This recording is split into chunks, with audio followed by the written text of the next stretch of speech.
Turns out you shouldn't just pick up random kids off the street. Otherwise, he might end up cooking for you. After finishing work, the man was heading home. In this freezing weather, he suddenly craved some bean sprout soup with rice. The man went to his usual spot, but it was closed. Business was fine just last week. Then the man noticed a boy by the door. Shouldn't he waiting for someone? His shoulders are moving, so he must be alive. The man wondered if he should get involved. In the end, he decided to mind his own business. Just as he turned to leave, his stomach growled. The boy looked up at the sound. Seeing the man in front of him, he greeted him right away. Asked if he was here for the shoot. If you want some, I can go to your place and make it for you. Exactly like this place makes it. The man froze. Then he just went with him to the supermarket to buy ingredients. Was he really buying this stuff to go home and cook for him? Asked if he even knew him. The boy asked, don't you eat this soup at least 3 times a week? Always when I'm getting out of school. So I see you all the time on my way home. The man asked if he knew why that place closed. The boy just told him something happened. Seeing him buy so much stuff including seasoning. The man figured this would cost a lot. Told him to take out some of the unnecessary items. But the boy said no right away. These are all essential ingredients.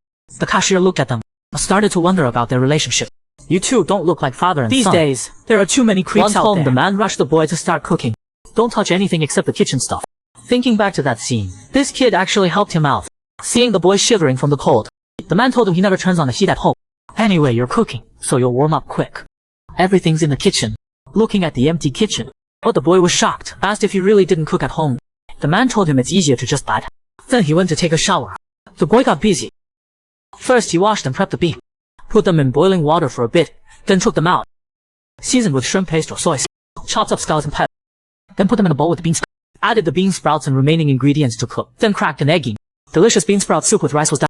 Heard the man calling. The boy quickly told him it was ready. Please sit down, you can eat now. The man smelled it and it really seemed like that restaurant. Thought it was just one serving. The man wondered if he only made it for him. The boy told him he wasn't that hungry. Told him to eat. As the man was about to eat, the boy looked nervous and excited for his reaction. After the first bite, the man froze. Seeing his reaction, the boy was happy. How is it? Is it like a restaurant? The man didn't answer. Instead, he got up and opened the door. Told the boy to get out now. The boy panicked. Asked if it wasn't good. The man looked disappointed. Said you'd make it exactly the same for me. Turns out it just looks the same. The taste is totally different. Tell me the truth, you just made up an excuse to come to my place. What a waste of my money. Not wanting to be kicked out. The boy ran into the bathroom at lightning speed. Then locked the door.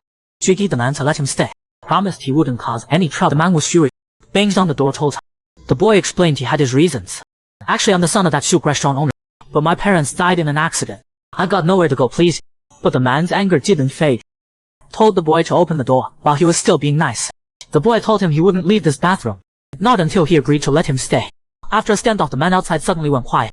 Just as the boy thought he'd convinced him, he suddenly heard the man calling the police. The boy freaked out and opened the bathroom door. Okay, don't tell the police. Actually, the man hadn't really called the police. Just used it as a trick to get him out. Then grabbed him and tossed him. The boy pounded on the door. Please, mister, help me out. The man didn't respond. So the boy just stood there outside. The man noticed the soup on the table. Seeing how pitiful this kid was, the man softened and took him in. After kicking the boy out, the man could finally eat his soup in peace. Sure, he told the kid it wasn't good. But actually, the first bite shocked him. The rice was gone in no time. This must be his first time. Shan't believe he's this good. Just keeps getting better. As cold, he really didn't want to go out for food. But it was too good. The man decided to go out and buy rice. But the moment he opened the door, he saw someone outside. The man quickly shut the door. Then opened it again carefully. No matter how he looked, it was that kid from before. The man was speechless. Kid, I told you to leave. Why are you still here? The boy kept coughing. Looked up, shaking all over. It's so cold. Looking at him, had he been sitting out here the whole time? The man picked up his phone.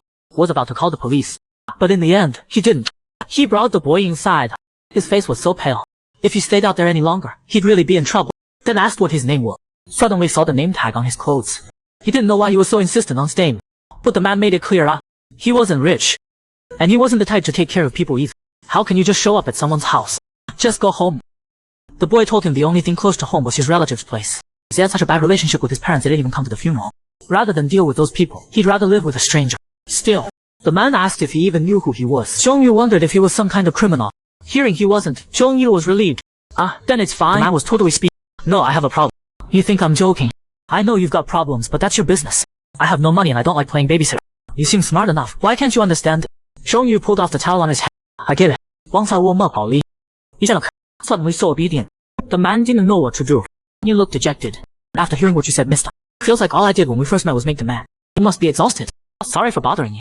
I really tried my best with the soup. Sorry it wasn't to your taste. You must be so disappointed. I learned it secretly at my parents' restaurant. They never officially taught me the secret. As he spoke, Zhongyu started coughing again. Kept apologizing. Now the man completely softened.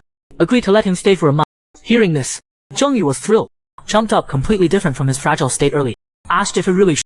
The man told him no more than a month. After that, whether he got a job or found another place, he had to leave. Otherwise, he really would call the police. Zheng Yu lunged at the man. Thank you so much, Mr. The man looked helpless, told him they were conditioned. He had to make dinner every day. Zheng Yu agreed with him. Y'all do it seriously. I'm more serious than study. The man quickly pushed him away. Stay away from me, don't get me sick.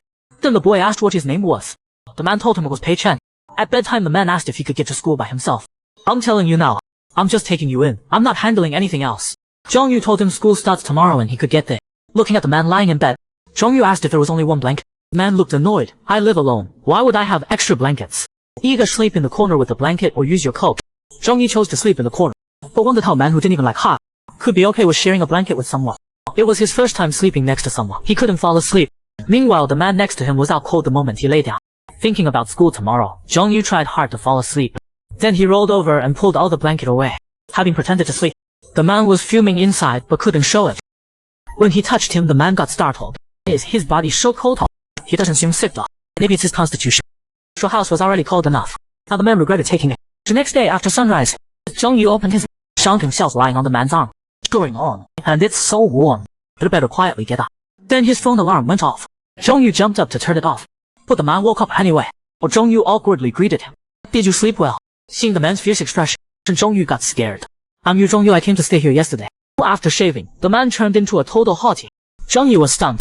Learning Changdi brought home a kid he just met, and let him stay for a month. Taijing couldn't believe it. He wouldn't even let him stay for 2 days.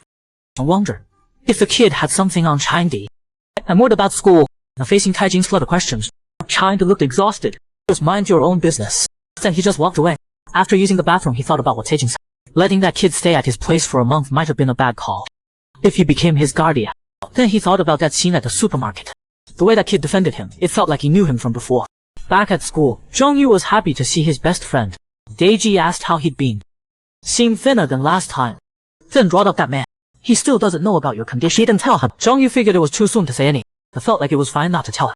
Deiji was curious how he met that man. Zheng Yu told him he was a regular at the restaurant. Remembering the first time he saw him, she felt so intimidating. Back then Zheng Yu was a bit scared. Asked mom if he was in the mob. He didn't look like a good person. What if he ate something and complained, and caused trouble? But mom was confident in the food. Nobody says our soup isn't good. Even if he starts trouble, we'll just call the cops. Stop worrying. Go take the food out. After that, every day after school, Zheng Yu would see him eating the soup. And he always finished everything. Now that he thought about it whenever he saw it, he felt a kind of warmth inside. This month would help him figure it out. Deiji looked worried. Wish you could just come stay with me. Zheng Yu knew it was because his sister wouldn't hit him if he was there. Deiji said that was part of it. But his condition was also. If he found out, wouldn't that be awkward? But Zheng Yu wasn't worried. Told Deiji there'd be a way. And even with his sister, living together would get weird sometimes. At the funeral, parents already helped me so much. If I owed you guys more, I just couldn't handle it. In that case, Deiji didn't say more.